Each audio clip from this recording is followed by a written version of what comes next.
तुमने बताया भी नहीं कि तुम किस वक्त आ गए। मैं तो तुम्हारा इंतजार कर रही थी, लेकिन जब मैंने देखा कि कोई दरवाजे पर है तो मुझे पता चल गया कि तुम आ गए। मैंने सोचा कि जब दरवाजे पर आ ही गया हूं तो बताने की जरूरत ही नहीं है, इसलिए मैंने दरवाजा खटखटाया और तुमने दरवाजा खोल दिया। वह अंदर आ चुके थे। ऑफिस से आने में काफी समय लग जाता है, इसलिए थकावट भी हो रही थी, जिसके कारण वह ज्यादा बात नहीं कर रहा था। तभी पत्नी ने कहा कि हमारे यहाँ पर एक मेहमान भी आए हैं, उनसे भी तुम्हें मिल लेना चाहिए। तभी पूछता है कि कौन आए हैं जिनके बारे में मैं नहीं जानता। तभी मेहमान नजर आते हैं और उन्हें देखकर वह समझ जाता है कि आप तो वही हैं जो हमारे ही घर के पास में रहते थे। आज आप यहाँ पर कैसे आ गया, क्योंकि आप तो इस तरफ आते ही नहीं है। आपको यहाँ पर आए हुए भी बहुत साल हो गए। तभी वह मेहमान कहने लगे कि मुझे यहाँ पर कुछ काम था और इसी वजह से मैं आया हूँ। किसी और बारे में भी तुमसे बात करनी थी। वे दोनों बैठ जाते हैं और बातें करना शुरू करते हैं, क्योंकि बहुत साल बाद वह आए थे। वे उनके पड़ोस में रहते थे और आज उनसे पहली बार मिलने के लिए यहाँ पर आए थे, जबकि उन्हें आने में यहाँ पर काफी समय लगता था। उनका अब ऑफिस भी यहाँ पर हो गया है, इसी वजह से वह जगह छोड़कर यहाँ पर आ गए थे, जिसके कारण उन्होंने सोचा कि मुझे तुमसे मिलने के लिए ही आना पड़ेगा। उन्होंने बताया कि मैं अपनी लड़की के लिए एक लड़का देखने आया था और वह इसी शहर में काम करता है, इसीलिए मुझे तुम्हारी कुछ मदद चाहिए थी, जिससे कि मैं उसके बारे में कुछ पता कर सकूं।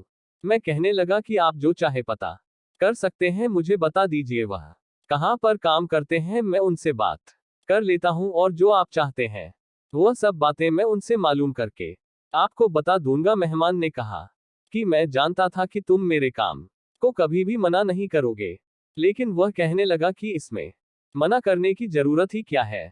हम जानते हैं कि आपकी बेटी की शादी और यह फैसला बहुत ही जरूरी होता है, जबकि हम सभी जानते हैं कि आप बहुत अच्छे आदमी हैं और सभी यही चाहते हैं कि वह सब कुछ पता करके ही आगे की बात शुरू करें। उन मेहमान ने उन्हें सब कुछ बता दिया था कि वह किस कंपनी में काम करते हैं और किस जगह पर रहते हैं। वह आदमी कहने लगा कि आप आज यहीं पर आराम करें और कल मैं इस बारे में पता करके आपको बता दूंगा। उसके बाद आप यहाँ से सब कुछ पता करके जाएंगे। मेहमान ने कहा कि मैं इतने दिन रुक कर यहाँ पर क्या करूंगा, आप अच्छे से पता कर लीजिए। मुझे यकीन है कि आप सब कुछ बहुत अच्छी तरह पता करके मुझे बता दें। उन्हें कुछ काम था, इसीलिए वह जाना चाहते थे, लेकिन उन्हें अपनी बेटी की भी चिंता थी, जिसके बारे में वह बहुत सोच रहे थे। इसीलिए उन्होंने उस आदमी से कहा था कि तुम्हें सब कुछ पता कर लेना। उसके बाद में आदमी कहता कि आप चिंता ना करें, मैं सब कुछ पता कर लूंगा। आप बिल्कुल भी निश्चिंत होकर चले जाए, आपको चिंता करने की जरूरत नहीं है। उसके बाद में आदमी उस जगह पर जाता है जिस जगह का पता उन्होंने दिया था। वह सब कुछ पता करता है।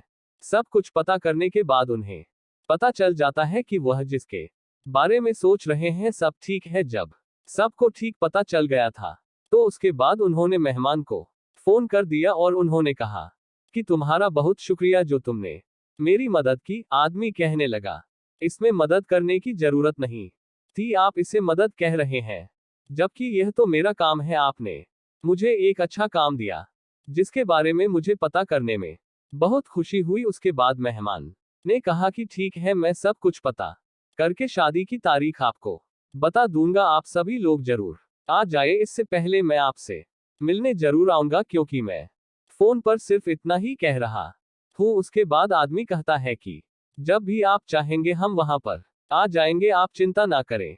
उसके कुछ देर बाद पत्नी आ जाती है और कहने लगती है कि आपने तो बहुत अच्छा काम किया, उनकी सारी मुसीबतें धीरे धीरे कम कर दी। मुझे तो लग रहा था कि आप शायद उन्हें मना कर देंगे, लेकिन ऐसा आपने नहीं किया। हो सकता है कि तुम्हें लग रहा हूं कि मैं मना कर देता हूं, लेकिन मैं जानता हूं कि हम उनके पड़ोस में रह कर आए और वह बहुत ही अच्छे आदमी है।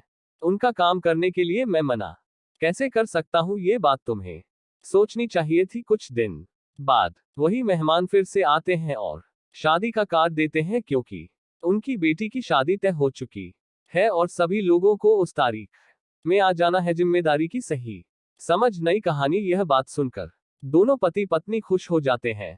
क्योंकि वह जानते हैं कि एक लड़की का विवाह अगर अच्छे से हो जाए तो कितनी अच्छी बात हो सकती है। लड़की का विवाह हिंदी कहानी। अगर आपको ये कहानी पसंद आई है तो आगे भी शेयर करें, कमेंट करके हमें भी बताएं।